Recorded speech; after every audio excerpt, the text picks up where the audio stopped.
Welcome to my channel. My name is Brian James and this is DB Automotive. So right now my son and I are travelling in this thing in the middle of the South Island. So this is a bit of a special that I've pre-recorded so I can just upload just to keep the videos coming. Now, as some of you may or may not know, I was being taken to court at the beginning of the year. Midway through the year, I'd won that court case. The people weren't happy about this and they've had another go. Once again, the courts have found in my favour. But it does bring to question, what do you do when you're buying a kit car / hot rod / modified car? Now, since this court case, I've learned a hell of a lot of things, and some of which would have helped me when I was buying my first one, and some of which would have helped the people buying that car off me. So today we're going to discuss basically the do's and the don'ts of buying either A, heavily modified car, B, kit car, C, hot rod. Most of them all come under the same banner. They are a modified car, and this is in New Zealand. So these rules only apply in New Zealand, but good common sense can apply worldwide. So you've been watching the channel and you like what you've seen, and you now want to buy a Lotus 7 style kit car. You've looked around at all the possibilities of buying a kit yourself and building it, which obviously means that you're going to get exactly what you want, and with the help of the factory is always going to be good.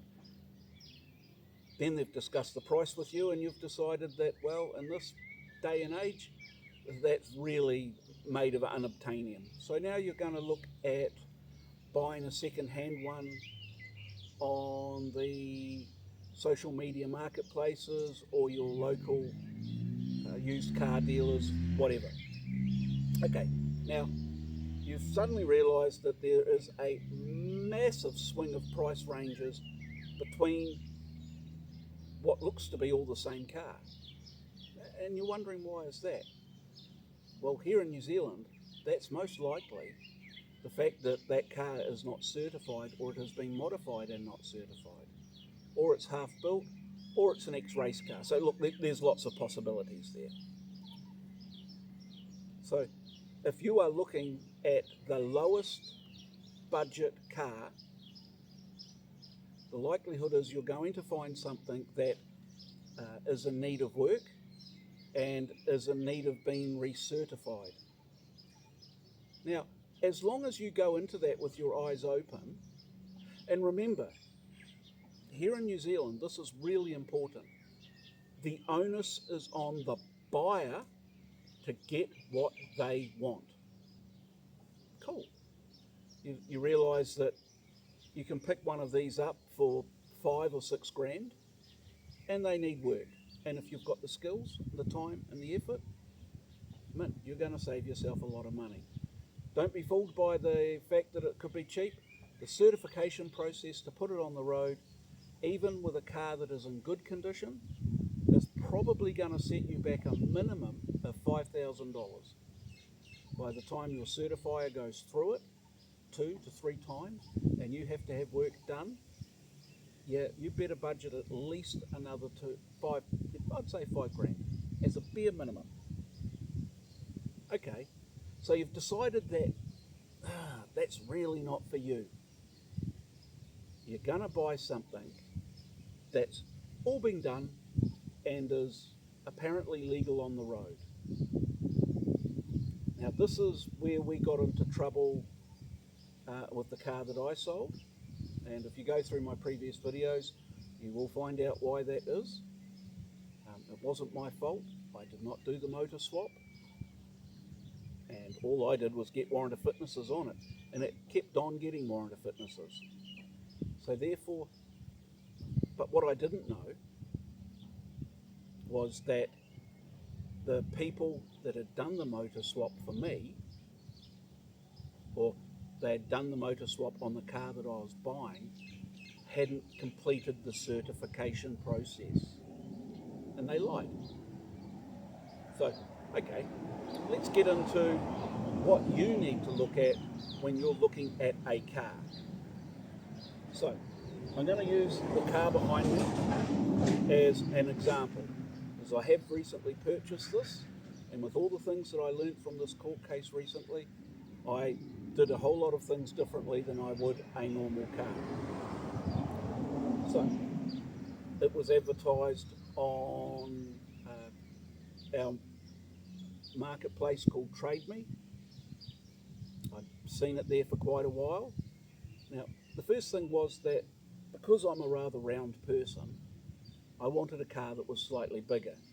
So in New Zealand, that meant a McGregor. That's what that is. So I went specifically looking for McGregors, and at that stage there were 2 of them available. One was out of my price range. It was in its 20s, and I just couldn't afford that. I just sold that bus, and if you go into my previous videos, you'll see the bus. I just sold that bus, and with what I'd saved up, I could barely afford this one behind me. Now, unfortunately, it was in Christchurch, so that was a whole nother island away. It had a warrant of fitness on it. It was registered and warranted. But as I've found out, having a warrant of fitness doesn't always mean that it's legal. So, first question I asked, who issued the warrant? It turned out to be his local garage. Okay. I said, well, and we were negotiating on prices. So the way it worked out was that I paid half for the car, and the transport I paid for. He sent the car up to me, and the deal was that I would take the car into VTNZ. Now, VTNZ in New Zealand, you can hear good things and bad things, but they are basically the government-run agency to check the vehicles. So if you've got a VTNZ warrant, then no one can argue with it. And I said to him, we will pay half for the car, send it up, I'll take it into the local VTNZ, and I will have them go through it to make sure that it is legal for the road, that there's no surprises. He was completely fine with that. He said, yes, that's not a problem. I guarantee it will pass. Now, I have heard that before. Again, we won't get into that. So, money was exchanged, car was sent up, and I took it into the VTNZ. They went over it. I had 3 guys go over the car for 45 minutes. And the only thing it failed on, well, it failed on a few things, but that was because they didn't know the ins and outs of the law to deal with kit cars. The main thing it didn't pass was the windscreen wipers didn't work. I took it home, sprayed some CRC on the contacts, windscreen wipers now work.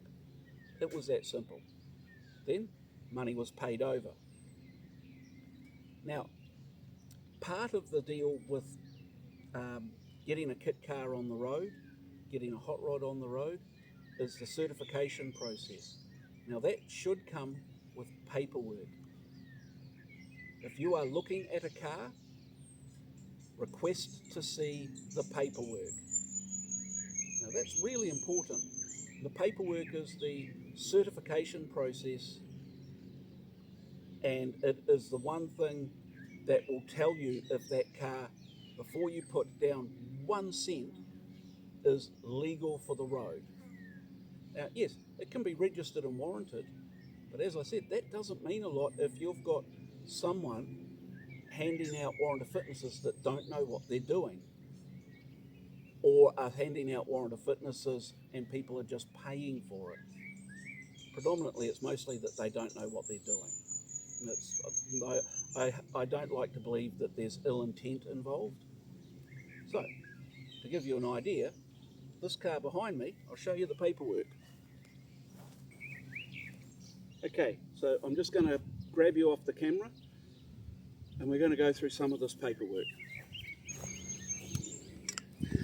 Okay, so as we come up, we can see that it came with a few books. All Escort and Cortina books, plus we've got Ford-based kit cars, Lotus 7s. Now these are the sort of things that you will expect from a person who has gone and done all their due diligence. So here's all the build details of the vehicle. And so you've even got notes as well on everything that the guy has bought.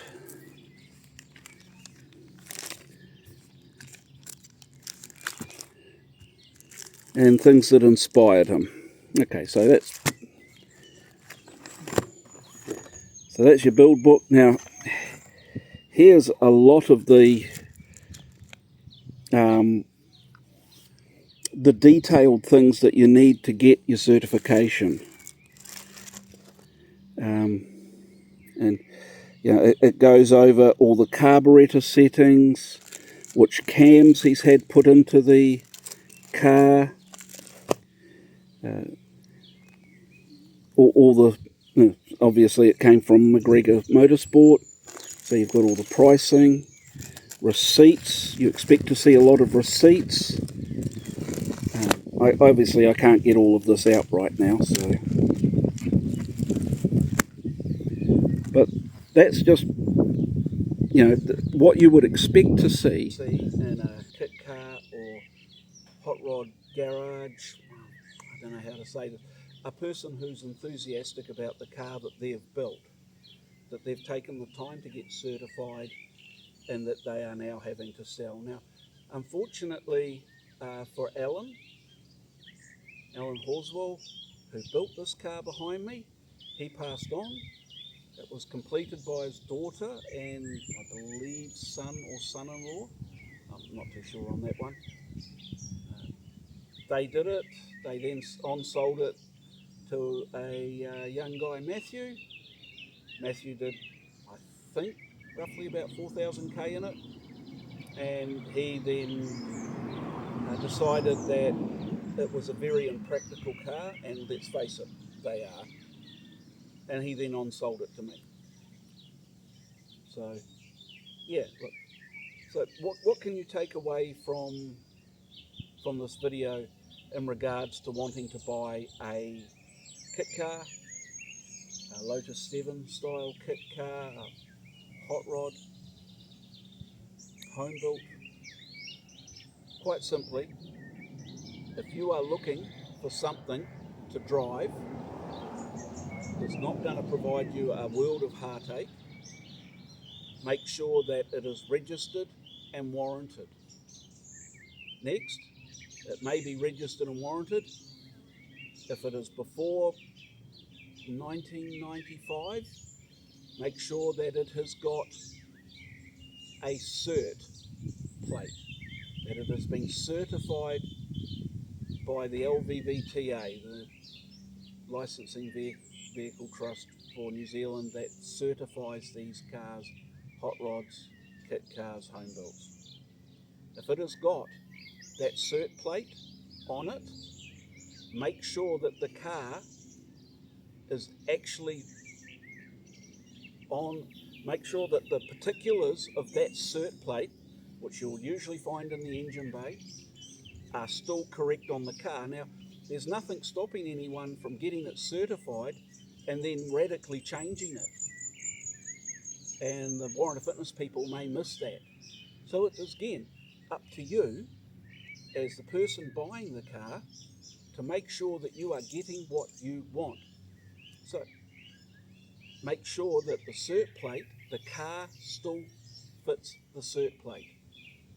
If you don't know how to do that, then I suggest taking the car to someone like the LVTA or getting a independent shop, say the AA, to come in and check it. And look, say to them, I'm buying this car, I need to know if it is completely legal and it is still the same car as it's been certified as. So once you do that, then basically you're covered. But if you don't do that, then the onus was on you to make sure that it was correct. So that's why I'm putting out this video now, is to help people in the process of buying a heavily modified car. It doesn't even need to be heavily modified nowadays. It can just be modified a little bit, and to make sure that they are not getting, I won't say ripped off, but not getting